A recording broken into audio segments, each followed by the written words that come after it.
우리 기도드리겠습니다. 우리를 말씀 앞에 불러주시니 감사드립니다. 주님께서 허락하신 식탁, 우리를 살리고 회복하는 말씀이 되게 하옵소서. 한없이 부족하고 무익한 자가 섰사오니 가리시고 다만 은총을 허락하옵소서. 예수 그리스도의 이름으로 기도드립니다. 아멘. 벌써 20여 년 전이 됐는데요. 제가 독일 프랑크푸르트에서 목회할 때 제가 섬기는 교회가 프랑크푸르트 시내에서 멀지 않은 조용한 주택가에 교회가 있었습니다. 교회에서 가까운 곳에 전차 정거장이 있었는데 역 이름이 하우프트 프리드호프 역이었습니다. 우리말로 하면 아마 중앙 공동묘지 역쯤이 될 것 같습니다. 실제로 굉장히 큰 공원묘지여서 제가 듣기로는 약 8만 명가량이 그곳에 모셔져 있다라고 그럽니다. 우리가 알고 있는 사람 중에 가장 대표적인 사람은 철학자 쇼펜하우어라는 사람이 있는데 그분의 무덤도 그 공동묘지에 있습니다. 이제 저도 시간이 될 때 몇 번 그 공동묘지를 찾아간 적이 있는데요. 이 공동묘지는 유가족뿐만이 아니라 시민들도 자주 찾아와서 산책을 합니다. 그냥 우리는 좀 꺼림직하고 왠지 좀 걸음을 삼갈 것 같은데요.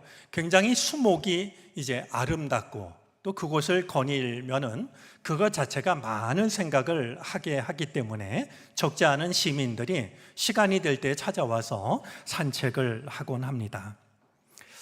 삶과 죽음이 그렇게 먼 것이 아니라고 하는, 그게 우리 삶의 자연스러운 일부라고 하는 것을 이제 그곳을 거닐다 보면 나도 모르게 이제 생각을 하곤 했습니다. 이제 그 공동묘지를 거닐다 보면 대부분 그 묘지 앞에는 묘비명이 서 있습니다.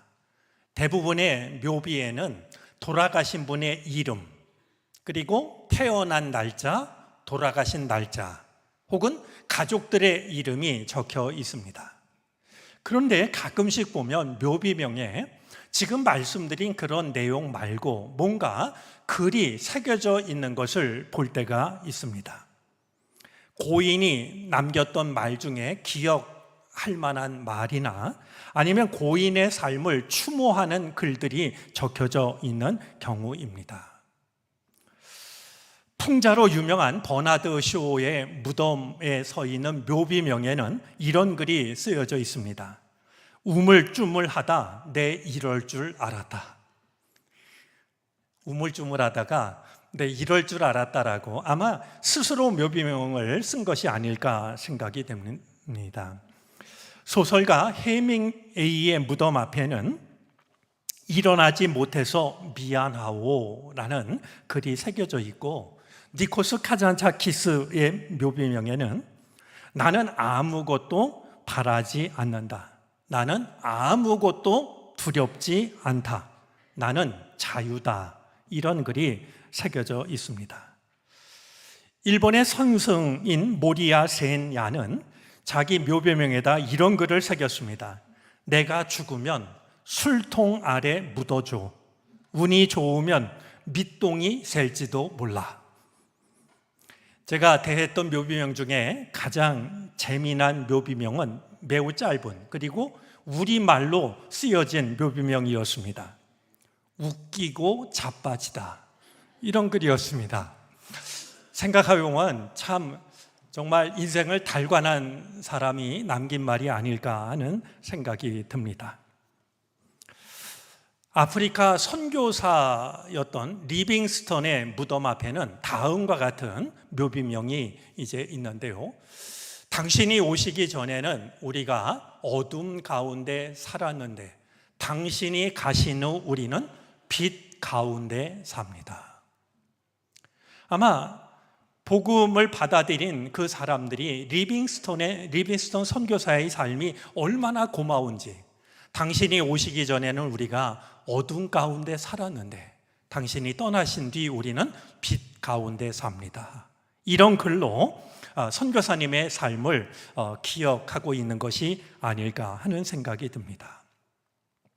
제가 오늘 묘비명 이야기를 한 데는 이유가 있습니다.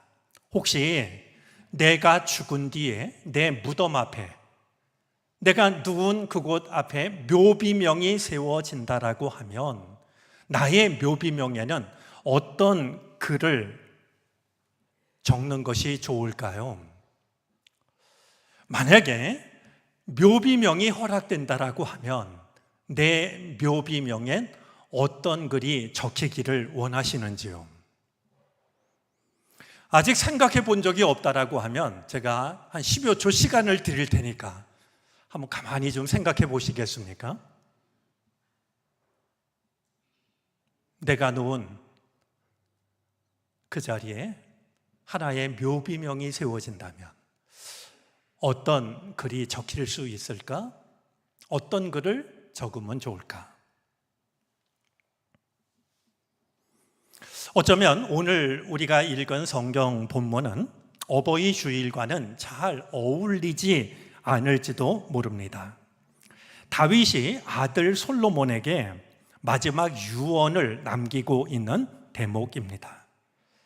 세상을 떠날 때가 이제 얼마 남지 않았다라고 하는 것을 알고 다윗은 아들 솔로몬에게 마지막 유언을 남깁니다.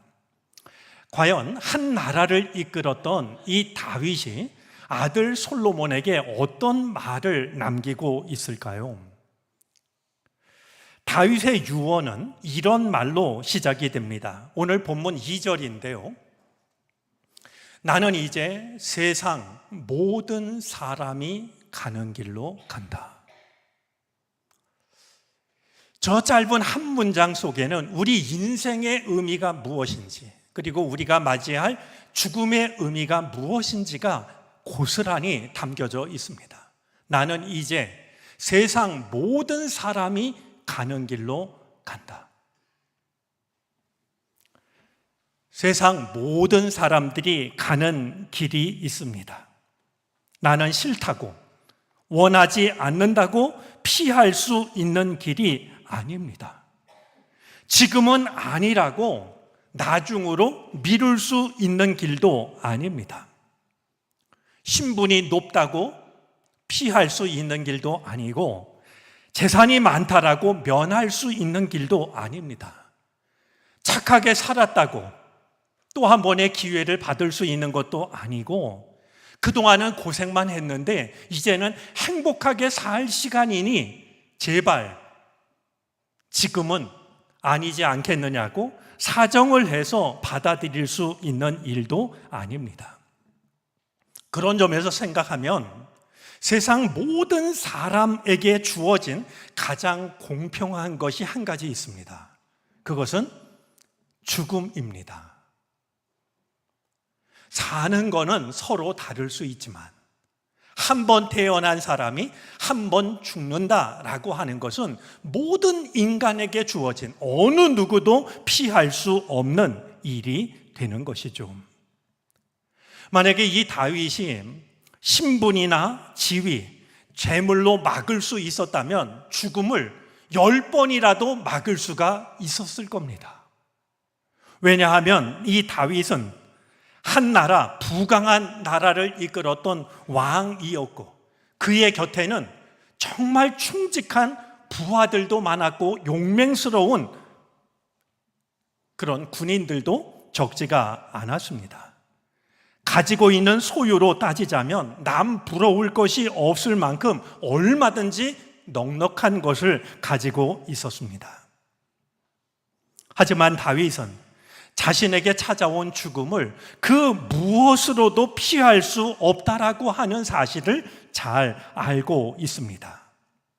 그것은 하나님이 정하시는 것이고 자신이 할 수 있는 것은 내 지위가 무엇이든 내 소유가 얼마이든 내가 할 수 있는 일은 다만 하나님이 정하신 그것을 받아들이는 것뿐이라고 하는 것을 다윗은 알고 있었던 겁니다. 세상 모든 사람들이 가는 길이 우리에게도 있습니다. 우리의 삶은 무한하지 않습니다. 그리고 우리에게 주어진 삶은 단 한 번뿐입니다. 그때가 언제이든지 하나님께서 우리를 부르시면 우리는 이 세상 소풍을 끝내야 됩니다. 그리고 영원하신 하나님 품으로 돌아가야 하는 것이 우리들의 삶인 것이죠.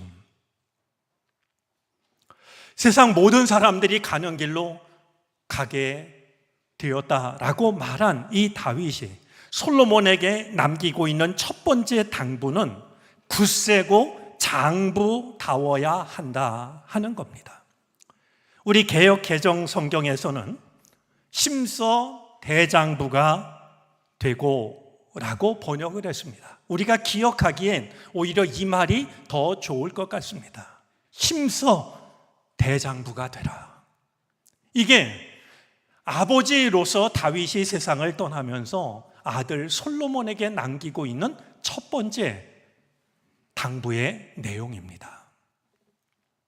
흔히들 아버지가 세상을 떠나시는 것을 두고 천붕이라고 부릅니다. 하늘이 무너진다라는 그런 뜻입니다. 우리는 아버지가 돌아가셨을 때 천붕의 의미를 잘 알지 못합니다. 그러나 살아가다가 이럴 때 아버지가 계시면 얼마나 좋을까? 이런 생각이 들 때가 있습니다. 아버지가 계시다면 내 고민을 아버지한테 털어놓을 텐데, 힘들고 어려울 때 한번 아버지의 어깨에 내 지친 삶을 기댈 텐데, 이럴 때 아버지가 계시다면 얼마나 좋을까? 아버지의 빈자리를 크게 느끼게 될 때, 그때 우리는 비로소 왜 아버지의 빈자리를 두고 천붕이라 불렀는지 비로소 그 의미를 실감하게 됩니다. 지금 다윗은 자신이 세상을 떠남으로써 곧 천붕의 슬픔과 아픔을 경험해야 될 아들 솔로몬에게 대장부가 되라고, 약해지지 말라고, 내가 이 세상을 떠나도 너무 슬퍼하거나 약해지지 말고 오히려 힘써 대장부가 되라고 아들 솔로몬을 위로하고 격려하고 있는 것입니다. 이 다윗이 솔로몬에게 주고 있는 첫 번째 당부 앞에서 이 세상을 먼저 떠난 분들을 떠올려 보았으면 좋겠습니다. 아버지일 수도 있고 어머니일 수도 있을 것입니다. 나를 누구보다 유난히 사랑하셨던 할아버지일 수도 있고 할머니일 수도 있을 것입니다. 혹은 먼저 떠난 남편일 수도 있고 아내일 수도 있겠죠. 형제일 수도 있고 친한 친구일 수도 있을 것입니다. 더 이상 만날 수는 없지만 그분들이 여전히 나에게 바라시는 것이 무엇일까? 나에게 전하시는 마음이 있다면 그것은 어떤 마음일까? 아마도 다윗이 솔로몬에게 하고 있는 말과 다르지 않을 것입니다. 힘내라고, 약해지지 말라고.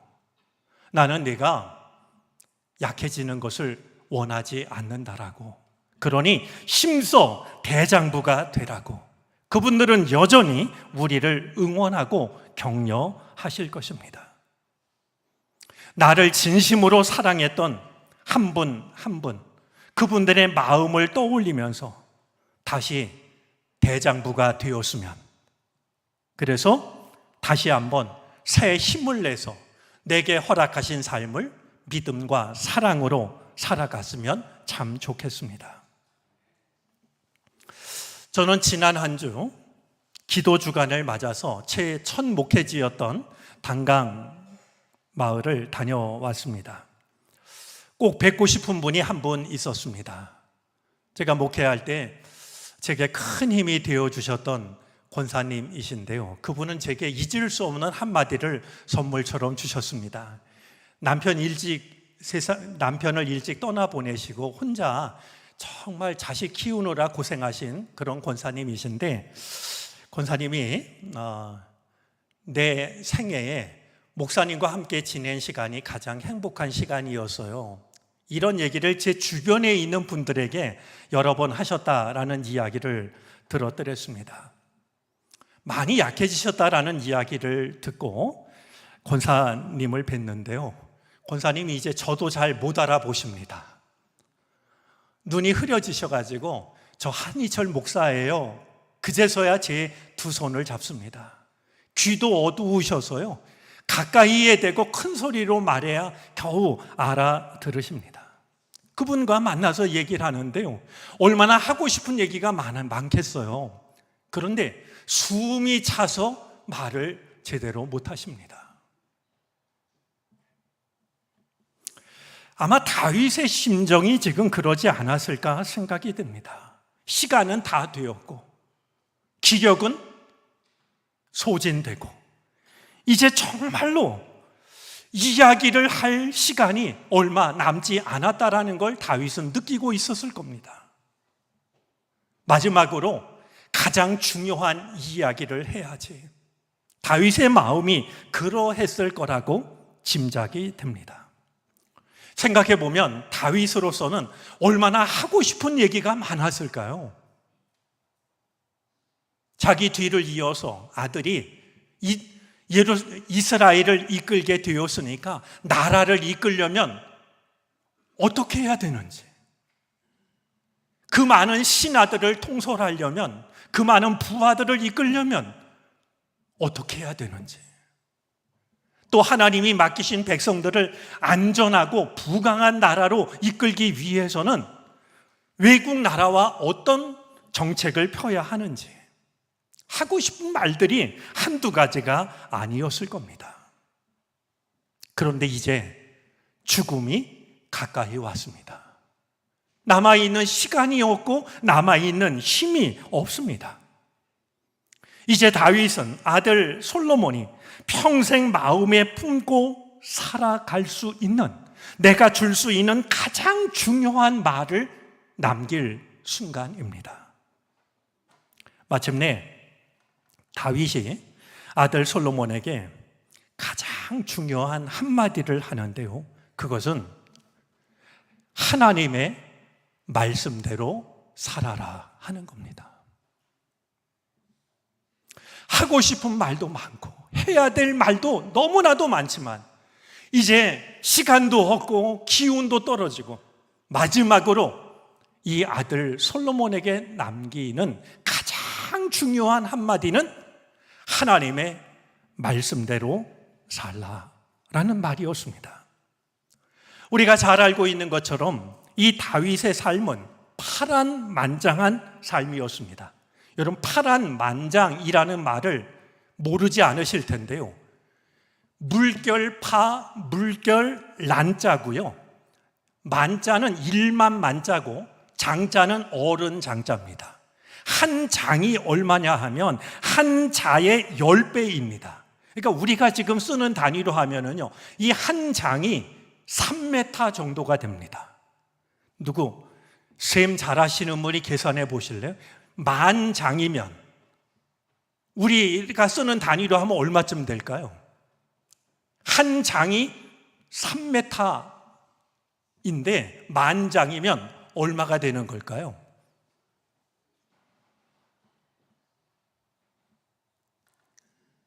제가 셈해 보니까요, 10,000장이면 얼마큼 되냐면 30km가 됩니다. 인생에 나에게 밀려오는 수많은 일들이, 환난과 고난, 우여곡절이 얼마나 대단한지 말이죠. 10,000장, 이 30km나 말이죠. 오르락 내리락, 그게 바로 파란만장이라는 말의 뜻이 되는 겁니다. 어린 나이에 다윗은 왕으로 기름 부음을 받았습니다. 하지만 사울 왕의 지독한 시기로 죽음의 고비를 수없이 넘깁니다. 위기의 순간이, 비참함의 순간이 끝없이 이어졌습니다. 그런 와중에 잘못된 욕심에 눈이 멀어서 충직한 부하를 죽음으로 내몰기도 하고 어리석게도 부하의 아내를 빼앗기도 합니다. 아들의 반란으로 맨발로 울며 도망을 치기도 했습니다. 이런 파란만장한 삶을 살았던 다윗이 죽음을 앞두고 마지막으로 남기고 있는 말이니 이 한마디 말 속에는 다윗의 모든 인생이 고스란히 녹아져 있는 말이죠. 내가 내 한평생을 되돌아보니까 내가 너에게 물려줄 한마디 말은 이것이다. 그런 의미가 담겨져 있는 것이었습니다. 인생을 살다 보면 수많은 일들을 만나고 큰 위기의 순간을 경험하게 될 터인데 삶의 변화와 상관없이 너에게 있어서 가장 중요한 것은 하나님의 말씀대로 사는 것이다. 이것보다 중요한 것은 없다. 그 말을 남기고 있는 것이었습니다.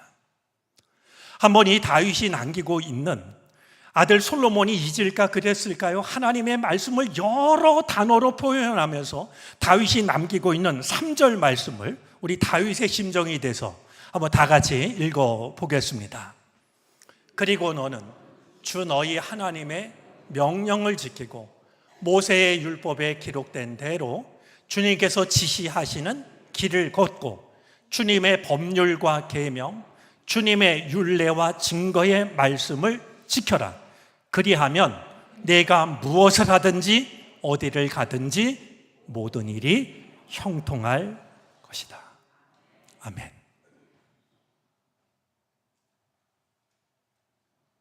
나는 내가 잘 되기를 바라는데 이 세상 모든 부모의 마음 아니겠습니까? 나는 내가 정말 잘 되기를 바라는데 그러기 위해서는 하나님의 말씀의 길을 따르고 하나님의 말씀대로 살아가라. 그러면 내가 어디에 있든지 무슨 일을 하든지 너는 형통할 것이다. 이것이 다윗에게는 자신의 일생을 통해서 배운 가장 중요한 깨달음이었습니다. 다윗이 아들 솔로몬에게 전하고 있는 이 마지막 말은 우리로 하여금 다시 한번 우리의 삶과 우리의 죽음을 생각하게 합니다. 이 세상을 떠나는 순간 내가 내 사랑하는 자녀들에게 남길 내 평생의 인생을 두고서 내 자녀들에게 줄 한마디 말이 있다면 그것은 과연 어떤 말이 될까요? 사랑하는 자녀들이 평생 마음에 품고 잊지 않을 수 있는 내가 나의 사랑하는 자녀들에게 줄 수 있는 마지막 말은 무엇일까? 다윗의 말은 그것을 생각하게 합니다. 어제 선배 목사님 한 분이 매일같이 성경 구절과 이렇게 묵상한 내용을 보내주시는 선배 목사님인데요. 오늘 어버이 주일을 앞두고서 글을 보내시면서 제가 오래전에 썼던 짤막한 글 하나를 인용했습니다. 엄마라는 제목의 글인데요. 우리 한번 엄마를 떠올리면서 한번 읽어보도록 할까요?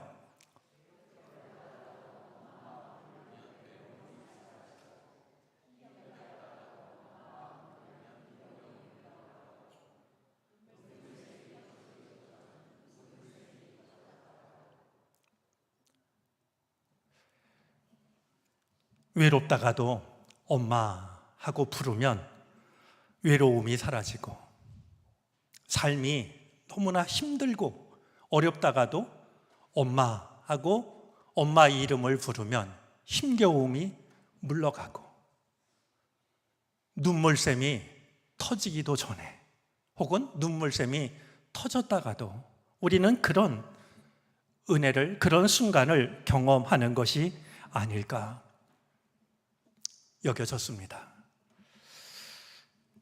다 잘 될 거야.